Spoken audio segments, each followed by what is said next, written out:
پہ نہیں آیا، جناب نوح علیہ السلام پریشان کھڑے ہوں گے، کہیں گے اللہ میری گواہ ایک قوم موجود ہے، امت محمدیہ گواہی دے گی۔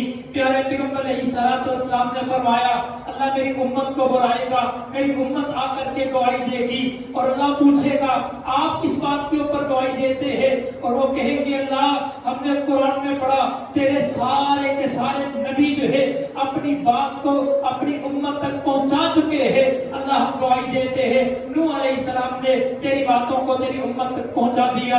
اسی سپارے کے اندر اللہ رب العزت نے تحویل قبلہ کا ذکر بھی فرما دیا۔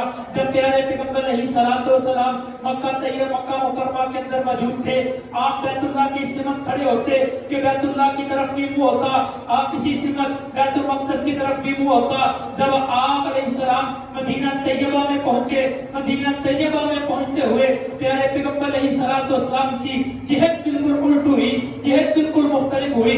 اس طرف مکہ مکرمہ ہے، اس طرف مدینہ طیبہ ہے۔ آپ دعا کرتے رہے، اپنا چہرہ آسمان کی طرف اٹھاتے رہے، اللہ سے دعا کرتے رہے۔ 17 مہینوں کے بعد اللہ رب نے آپ کا قبلہ تبدیل کر کے پیارے پیغمبر علیہ السلام کو بیت اللہ کی طرف منہ کر کے نماز پڑھنے کا حکم دے دیا۔ ساتھ اس بات کا بھی اعلان فرما دیا لوگوں نیکی یہ نہیں ہے کہ تمہارا چہرہ بیت اللہ کی طرف ہو، تمہارا چہرہ اس کی طرف پھرنا، بلکہ نیکی تو یہ ہے تم اللہ پہ ایمان لاؤ، رسولوں پہ ایمان لاؤ، کتابوں پہ ایمان لاؤ، نبیوں پہ ایمان لاؤ، تقدیر پہ ایمان لاؤ۔ تمہارے دل کی جو بات ہے یہ تمہاری نیکی ہے، یہ تمہارا عقیدہ درست ہونا تمہاری نیکی کی طرف لے کے چلتا ہے۔ اسی میں اللہ نے اس بات کا بھی تذکرہ فرما دیا فَاذْكُرُونِي أَذْكُرْكُمْ، لوگوں تم مجھے یاد کرو گے تمہارے برے وقت میں، تمہاری تنگی کے وقت میں، تمہاری خوشحالی کے وقت میں، تمہاری پریشانی کی حالت میں تمہیں یاد کروں گا۔ تم اکیلے یاد کرو گے، میں رب رحمان اکیلا یاد کروں گا۔ تم جو اپنے انسانوں میں یاد کرو گے، میں اشرف المخلوقات کے اندر آپ یاد کرتے ہو، میں اپنے اشرف فرشتوں کے اندر تمہیں یاد کروں گا۔ اللہ نے اسی صورت کے اندر اس بات کا بھی تذکرہ فرما دیا۔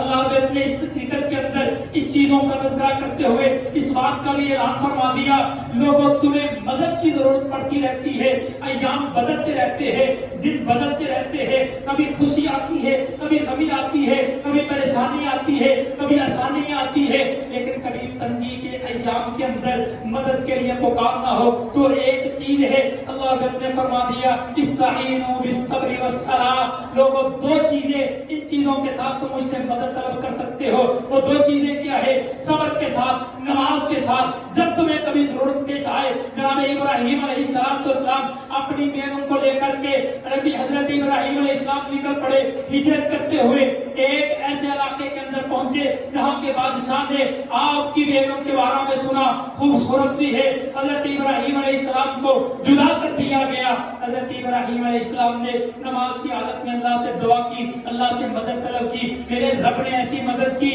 پھر یہ طائب ہو کر کے مسلمان بھی ہوا، بلکہ سیدہ ہاجرہ آپ کو گفٹ میں بھی دی، آپ کو لونڈی کے طور پہ بھی دی، کہا کہ آپ کے لیے آپ مجھے نیک محسوس ہوتے ہیں۔ اسی صورت میں اللہ رب نے اس بات کا بھی تذکرہ فرما دیا لوگوں یہ بات یاد رکھے اللہ رب تمہیں آزمائے گا، وَلَنَبْلُوَنَّكُمْ بِشَيْءٍ مِنَ الْخَوْفِ وَالْجُوعِ وَنَقْصٍ مِنَ الْأَمْوَالِ، اللہ کبھی مال دے کے آزماتا ہے، کبھی مال لے کے آزماتا ہے، کبھی اولاد دے کے آزماتا ہے، کبھی اولاد لے کے آزماتا ہے، لیکن تم میں سے صبر کرنے والے کامیاب ہیں۔ تم میں سے وہ لوگ جب ان کے اوپر مصیبت آتی ہے قالوا انا للہ وانا الیہ راجعون، جب ان کی زبان سے یہ کلمے نکلتے ہیں پھر اللہ کی طرف سے رحمتیں نازل ہوتی ہے، پھر اللہ کی طرف سے بخششیں نازل ہوتی ہے، پھر اللہ کی طرف سے مدد ملتی ہے، پھر اللہ کا قرب ملتا ہے، پھر اللہ کہتے ہیں ان اللہ مع الصابرین، میری معیت میرا ساتھ تو صبر کرنے والوں کے ساتھ ہے۔ اسی صورت میں اللہ نے اس بات کا بھی تذکرہ فرما دیا، اللہ نے فرمایا یا ایھا الذین آمنوا کتب علیکم الصیام کما کتب علی الذین من قبلکم، لوگوں میں نے تمہارے اوپر روزوں کو فرض کر دیا، صرف تمہارے اوپر فرض نہیں ہوئے، صرف تمہیں بھوکا پیاسا نہیں رکھا، بلکہ تم سے پہلے لوگوں کے اوپر بھی ہم نے روزوں کو فرض کیا ہے، تم سے پہلی امتیں بھی روزے رکھتی رہی ہے، لیکن طریقہ کار مختلف ہے۔ اے امت محمدیہ، ہم نے تمہارے اوپر احسان کیا ہے، سحری تمہیں دی ہے، آسانی تمہیں دی ہے، آسانی کے عالم علم یہ ہے اللہ رب العزت نے یہی اسی صورت کے اندر تفصیل کے ساتھ روز و قدر کا عید کے علاوہ کسی اور جگہ پہ تفصیل کے ساتھ بیان نہیں فرمایا. اسی لیے اللہ رب العزت نے فرما دیا شہر رمضان الذی انزل فیہ القرآن, یہ رمضان وہ مہینہ ہے جس کے اندر اللہ نے اپنے رمضان اپنے قرآن کو نازل کیا ہے. اسی میں اللہ رب العزت نے فرما دیا ومن شہد منکم الشہر فلیصم, جو اس مہینے کو پا لیتا ہے اس کے لیے ضروری ہے کہ اس کے روزوں کو رکھے. اگر وہ مریض ہے, اگر وہ مسافر ہے, وہ چھوڑ کر کے گنتی کو پورا کرنا ضروری ہے. لیکن اللہ رب العزت نے ایک بات, ایک نقطہ یہاں پہ بھی بتا دیا اور بیان کر دیا, یہ جو دن ہے گنتی کے ایام معدودات, گنتی کے گنے چنے دن ہے, گنے چنے لمحے ہیں, چند لمحے ہیں, ان سے استفادہ کیجیے, ان سے مستفید ہو جائیے, ان کو غنیمت جانیے, اس موقع سے فائدہ اٹھائیے, اس موقع کو ہاتھ سے نہ جانے دیجیے. اللہ رب العزت نے اسی صورت کے اندر اس بات کا بھی تذکرہ فرما دیا لوگوں زندگی گزارنے کے لیے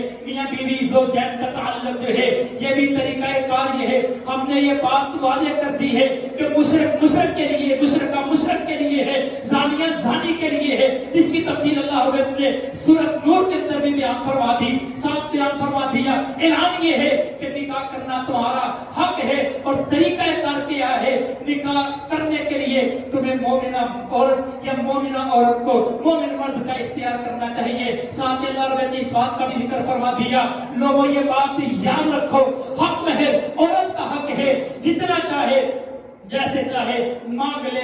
اگر مرد کی طاقت ہو تو اس سے نکاح کرے, اگر طاقت نہ ہو تو پیارے پیغمبر علیہ الصلوۃ والسلام نے فرما دیا من استطاع منکم الباءۃ فلیصم, جو تم میں سے طاقت نہیں رکھتا, حق مہر نہیں دے سکتا, حق مہر کی طاقت نہیں رکھتا, وہ روزے رکھ لے, نکاح نہیں کر سکتا. لیکن یہ عورت کا حق ہے, اس کو روکا نہ جائے, اس کو روکنا نہیں چاہیے. اس کو یوں نہ کہا جائے کہ میں تو شرعی حق مہر رکھنا چاہتا ہوں. شرعی حق مہر کیا ہے؟ 32 روپے.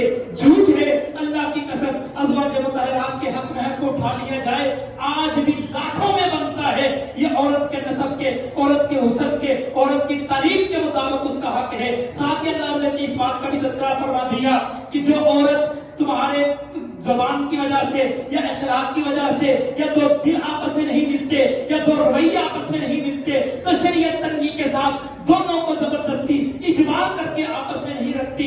پھر بھی طلاق کا ایک رستہ موجود ہے, خلع کا ایک رستہ موجود ہے, لعان کا ایک رستہ موجود ہے. اگر تم میں سے کوئی بدکاری کرتے ہوئے دیکھ لے تو لعان دونوں کے اندر ہوگا. خلع تم لے سکتی ہو, مرد طلاق لے سکتا ہے, لیکن طلاق کا بھی طریقہ کار ہے. اب طلاق مرتان, طلاق 2 مرتبہ ہوگی, تیسری مرتبہ تمہیں اختیار نہیں ہوگا. یہ اگر تم چاہتے ہو اس کو رکھنا چاہتے ہو اچھے طریقے سے رکھ لو, چھوڑنا چاہتے ہو اچھے طریقے سے چھوڑ لو. لیکن طریقہ کار کیا ہے؟ غصے کی حالت میں آئے اور ایک ہی وقت کے اندر اپنی زبان سے طلاق کی فائد کر دے, یہ شریعت نے اس کا حکم نہیں دیا. یہ مسائل کو سمجھنا اس قدر ضروری ہے.